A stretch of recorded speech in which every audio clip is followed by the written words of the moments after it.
Good morning, students. Operating cost illustration sum number 10 பார்க்குறோம். Union Transport Company Limited supplies the following details in respect of a truck of 510 capacity. Union Transport Company Limited ஒரு transport company இருக்கு. அந்த கம்பெனியில் ஒரு ட்ரக்கோடைய capacity loading capacity எவ்வளோ சொல்லியிருக்காங்க 510 சொல்லியிருக்காங்க. ஓகேங்களா? காஸ்ட் ஆஃப் த ட்ரக் எவ்வளவு 90,000 ருபீஸ்க்கு வாங்கியிருக்காங்க. எஸ்டிமேட்டட் லைஃப் எவ்வளோ 10 இயர்ஸ்க்கு எஸ்டிமேட்டட் லைஃப் 10 வருஷம் எந்த பிரச்சனையும் இல்லாமல் ஓடும். ஓகேங்களா? அடுத்தது diesel oil grease rupees 15 per trip each way. Diesel oil grease எல்லாம் ஒரு தடவை போகிறதுக்கு எவ்வளோ ஆகுது 15 ரூபாய் செலவாகுதுன்றாங்க. அப்போ ஒன் வே தான் ரிட்டர்ன் நம்ம எடுக்கணும். 15 into 2 1 ரவுண்ட் ட்ரிப்புக்கு கால்குலேட் பண்ணிக்கலாம் 30 ருபீஸ்னு. ரிப்பேர்ஸ் அண்ட் மெயின்டெனன்ஸ் எவ்வளோ சொல்லியிருக்காங்க ருபீஸ் 500 பர் மந்த்தில் கொடுத்துருக்காங்க. டிரைவர் வேஜஸும் மந்த்தில் கொடுத்துருக்காங்க. கிளீனர் வேஜஸும் மந்த்தில் கொடுத்துருக்காங்க. இன்சூரன்ஸ் 4,800 ருபீஸ் இயரில் கொடுத்துருக்காங்க. டேக்ஸ் எவ்வளோ கொடுத்துருக்காங்க ருபீஸ் 2,400 இயரில் கொடுத்துருக்காங்க. சூப்பர்விஷனும் ருபீஸ் 4,800 பர் இயர்க்கு கொடுத்துருக்காங்க. The truck carries goods to and fro city. Fro தான் எம்னு போட்டிருக்காங்க, அது எம் அடிச்சிருங்க. Covering a distance of 50 miles each way. இந்த ட்ரக் என்ன பண்ணுது குட்ஸை கேரி பண்ணிட்டு போகுது இல்லைங்களா, போகிறதுக்கு வர்றதுக்கு. டூ அண்ட் ஃப்ரோனா அப் அண்ட் டவுன், ஒரு சிட்டிக்கு ஃபுல்லாக போயிட்டு வருது ஒரு round trip. Covering a distance of 50 miles each way. ஒரு தடவை அதாவது அப்புக்கு மட்டும் 50, டவுனுக்கு 50 miles. அப்போ ஒரு ரவுண்டு ட்ரிப்புக்கு எவ்வளோ ஆகும் 50 into 2 போட்டால் 100 miles சிட்டிக்குள்ளே சுற்றி வருது. ஒரு ரவுண்டு ட்ரிப்புக்கு எவ்வளவு 50 miles. ஓகேங்களா? அடுத்தது இதை அசியூம் பண்ணிக்கிறோம். While going to city full capacity weightage is carried. சிட்டிக்குள்ளே போகும்போது அந்த ட்ரக்கு ஃபுல் 5 ton லோடையுமே ஃபுல்லாக கேரி பண்ணிட்டு போகுது. But on return journey only 20% of capacity. அப்போ அங்கே போயிட்டு என்ன பண்ணுது அந்த டெஸ்டினேஷன்ல டெலிவரி பண்ணிட்டு ரிட்டர்ன் வரும்போது 20% கெப்பாசிட்டி இருக்க லோடு தான் எடுத்துட்டு வருது அப்படின்றத சொல்லியிருக்காங்க. ஓகேங்களா? அடுத்து என்ன சொல்லியிருக்காங்க, assuming the truck runs on and average 25 days a month. அப்போ நீங்க அசியூம் பண்ணிக்கோங்க ஒரு மாசத்துக்கு 25 நாள் இந்த ட்ரக் வந்து ரன் ஆகுதுன்றத நம்மள அசியூம் பண்ணிக்க சொல்லியிருக்காங்க எப்போ ஒர்க் அவுட் பண்ணும்போது. ஓகேங்களா? என்னென்ன கேட்டிருக்காங்க, operating cost per ton mile. Operating cost per ton mile கண்டுபிடிக்கணும். Rate per ton per trip, ஒரு ட்ரிப்புக்கு போயிட்டு வரதுக்கு என்ன ரேட் ஆகும் அந்த கம்பெனிக்கு. Should charge if profit of 50% on freightage is to be earned. 50% profit வச்சு அவங்க ஏர்ன் பண்ணாங்கன்னா அப்போ அவங்களுக்கு ஒரு ட்ரிப்புக்கு எவ்வளோ ஆகுது அப்படின்றத கால்குலேட் பண்ணி கொடுக்க சொல்லியிருக்காங்க. ஓகேங்களா? Statement showing first cost sheet prepare பண்ணுறோம். காஸ்ட் ஷீட் ப்ரிப்பேர் பண்ணுறதுக்கு முன்னாடி கவனிங்க, ஃபார்மேட் என்ன உங்களுக்கு காஸ்ட் ஷீட்டில் statement showing operating cost per ton mile தானே ஃபர்ஸ்ட் எடுத்தோடனே நம்ம போட போகிறோம். ஃபர்ஸ்ட் அடுத்து அதில் வந்து பர்டிகுலர்ஸ் பர் மந்த்துக்கு கேட்கறது என்னது, இது வந்து கொஸ்டின்ல கொடுத்துருக்கிறது அப்ளை பண்றது. ஒரு மாசத்துக்கு எவ்வளோ ஆகுதுன்றது அவங்க கொஸ்டின்ல கொடுக்கறத இங்க அப்ளை பண்றோம் நம்ம.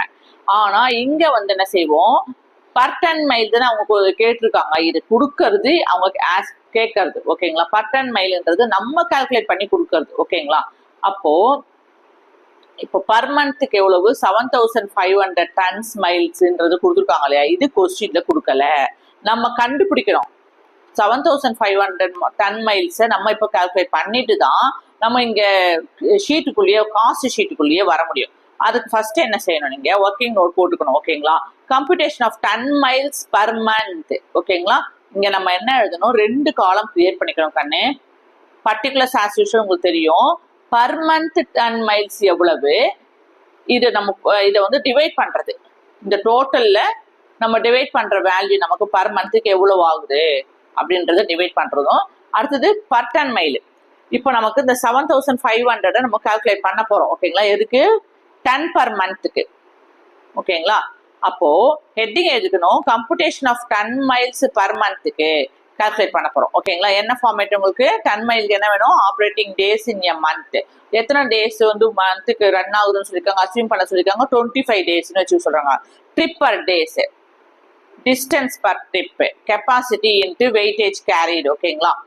இப்போ இதுக்கு சப்ஸ்டியூட் பண்ண போறோம். ஸோ ஃபர்ஸ்ட் என்ன இருக்கு அப்படியே சப்ஸ்டியூட் பண்றோம். Operating days in a month எவ்வளவு 25 days. ஓகேங்களா?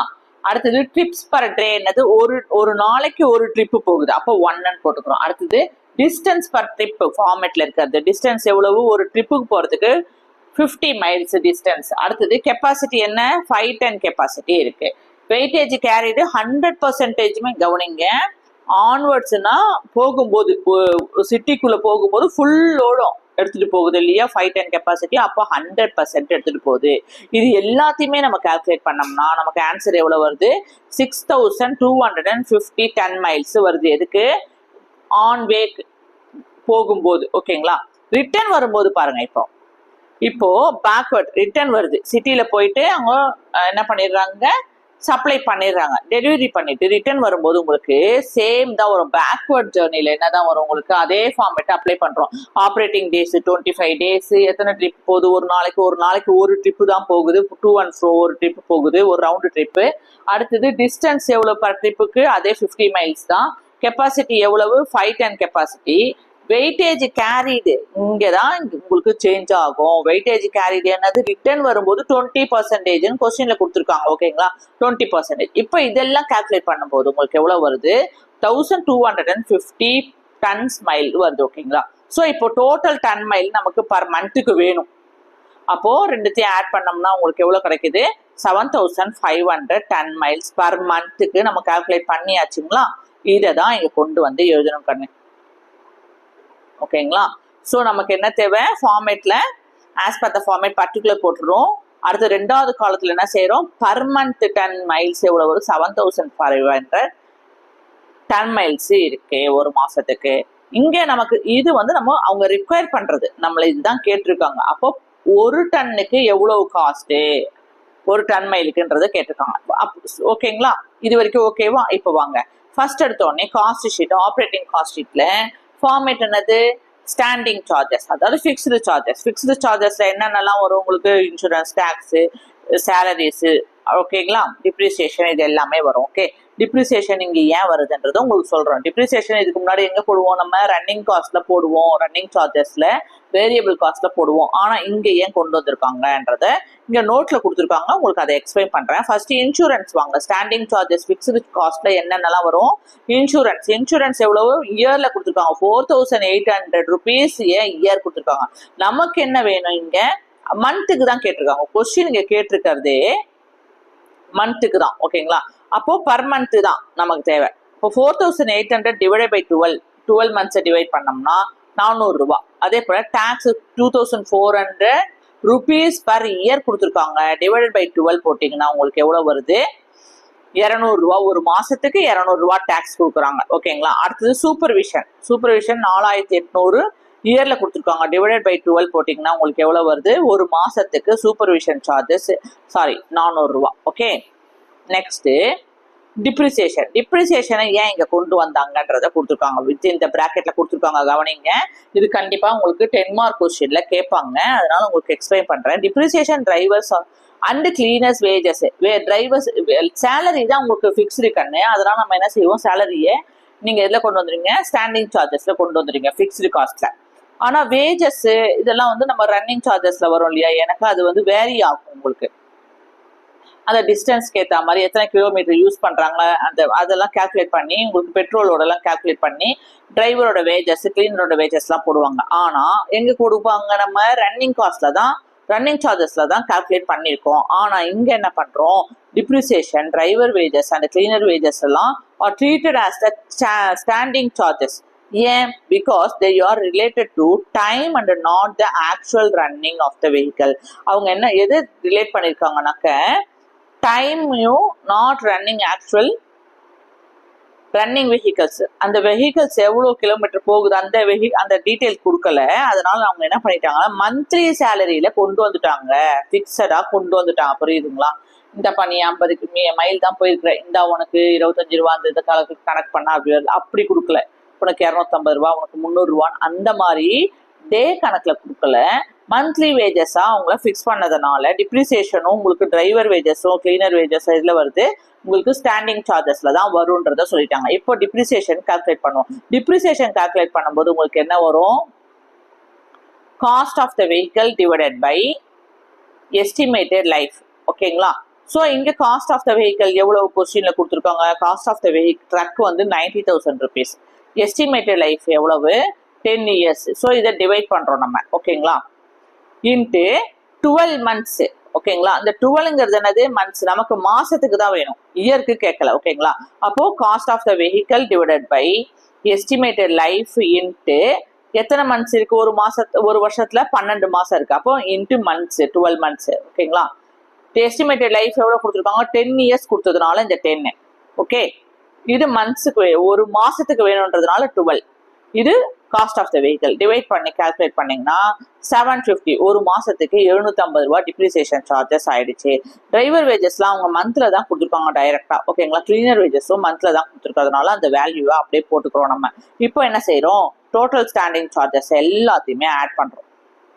எல்லாத்தையும் ஆட் பண்ணா என்ன வருது உங்களுக்கு, டோட்டல் ஸ்டாண்டிங் சார்ஜஸ் 2500 ரூபா வருது. இப்போ நம்ம என்ன பண்ணோம், காஸ்ட் பர் டன் மைல் எவ்வளோன்றது வேணும், ஓகேங்களா. அப்போ என்ன செய்யறோம், 2500 ஸ்டாண்டிங் சார்ஜஸ் வருதுங்களா, டிவைடட் பை 7500. ஏன் 7500னா மந்த்ல கொடுத்துருக்காங்க, நம்ம காஸ்ட் பர் டன் மைல் வேணும்னாக்க ருப்பீஸையும் ஸ்டாண்டிங் சார்ஜஸ் ருப்பீஸையும் பர் மந்த்தையும் 7500ஐயும் நம்ம டிவைட் பண்ணா மட்டும்தான் உங்களுக்கு காஸ்ட் பர் டன் மைல் தெரியும். அப்போ ஸ்டாண்டிங் சார்ஜஸ் உடைய காஸ்ட் பர் டன் மைல் எவ்வளவு வருது, 0.3333 பைசே, 33 பைசே வருது, ஓகேங்களா. ருபீஸ்ல வரல, பைசையில வந்திருக்கு. நெக்ஸ்ட் வாங்க, இப்போ நெக்ஸ்ட் பில என்ன வரும் உங்களுக்கு, மெயின்டெனன்ஸ் சார்ஜஸ் ஒரே ஒரு நம்பர் தான் இருக்கு. ரிப்பேர்ஸ் அண்ட் மெயின்டெனன்ஸா ஒரு பர் மந்த்துக்கு எவ்வளவு கொடுத்துருக்காங்க, 500 ரூபான்றதுல டைரக்டா நீங்க பர் மந்த்ல எழுதிட்டீங்க. இதை என்ன செய்யறோம், டிவைடட் பை 7500 மந்த்துக்கு போட்டீங்கன்னா இப்போ ரிப்பேர்ஸ் அண்ட் மெயின்டெனன்ஸ்க்கு எவ்வளவு வருது, 0.0667 பைசே வருது. அடுத்தது running and operating charges heading variable cost என்னென்ன வரும் உங்களுக்கு, டீசல் ஆயில் கிரீஸ், இது வந்து 25 டேஸ்க்கு எப்படி கால்குலேட் பண்ணணும், டீசல் ஆயில் கிரீஸ் எல்லாம் 25 நாளைக்கு, ஒரு நாளைக்கு 15 ரூபானா ஒரு நாளைக்கு ஒரு ட்ரிப் போறதுக்கு மட்டும் 1 வேக்கு மட்டும் 15 ரூபா, அப்ப ரிட்டர்ன் வர்றதுக்கு 15 ரூபா, அப்ப 15 + 15 எவ்வளவு ஆகுது, 30. அப்போ அதனாலதான் 15 × 2ன்னு போட்டிருக்காங்க.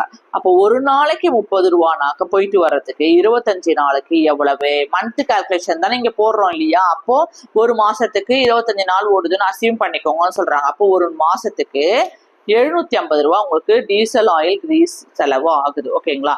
இப்போ என்ன பண்ணிட்டோம், ஏபிசி டோட்டலா ஆட் பண்ணோம், standing charges, maintenance charges and operating charges உடைய டோட்டல் எவ்வளவு வருது, 3750. இங்க 750 ரூபாய்க்கு நீங்க டீசல் ஆயில் வந்து 750 மந்த் கிடைச்சதுங்களா. இது காஸ்ட் பர் மைல் வேணும், டன் மைல் எவ்வளவு ஆகுதுன்னா 0.1000 வருது, ஓகேங்களா. இப்போ என்ன பண்றோம், நம்ம இந்த எல்லா மந்த்துக்கு போட்டது ஃபுல்லா ஸ்டாண்டிங் சார்ஜஸ் வந்து எல்லாத்தையுமே நீங்க ஆட் பண்றீங்க. ஆட் பண்ணா டோட்டல் எவ்வளவு வருது, 3750 ரூபாய் வருது. அதே மாதிரி இந்த சைட்ல நம்ம ஆல்ரெடி டோட்டல் போட்டு வச்சிருக்கோம், டன்னுக்கு ஸ்டாண்டிங் சார்ஜஸ்க்கு எவ்வளவு, மெயின்டெனன்ஸ்க்கு எவ்வளவு, ரன்னிங்க்கு எவ்வளவு தனித்தனியா போட்டு வச்சிருக்கோமா. இது எல்லாத்தையும் ஆட் பண்ணா 0.500, அதாவது 50 பைசா ஆகுது. காஸ்ட் எவ்வளவு ஆகுது உங்களுக்கு, பர் டன் மைல் எவ்வளவு வந்திருக்கு உங்களுக்கு, 50 பைசா. ஒரு டன் மைலுக்கு எவ்வளவு காஸ்ட், 50 காசு செலவாயிருக்கு அப்படின்றத கொடுத்தாச்சு. ஓகே, இப்போ நமக்கு அடுத்தது என்ன கேட்டிருக்காங்க, செகண்ட் ஒன்னு, rate per ton per trip that the company should charge if the profit 50% இருந்ததுன்னா என்ன ரேட் இருக்கும்ன்றத கேட்டிருக்காங்க. ஓகே, இப்போ நம்ம இங்க கால்குலேஷன் வரும், computation of the rate per ton per trip வரும், ஓகேங்களா. இப்போ ஃபர்ஸ்ட் வந்து ஒரு டன் ட்ரிப்புக்கு வேணும்னா ஃபர்ஸ்ட் காஸ்ட் பர் டன் எவ்வளவு கண்டுபிடிச்சோம், 50 பைசா. இப்போ நம்ம போட்டிருந்தோம் இல்லைங்களா, எவ்வளவு வந்தது உங்களுக்கு, 0.5000னா 50 பைசே. அப்போ எவ்வளவு செலவாகுது, ஒரு டன் மைலுக்கு 50 காசு செலவாகுது.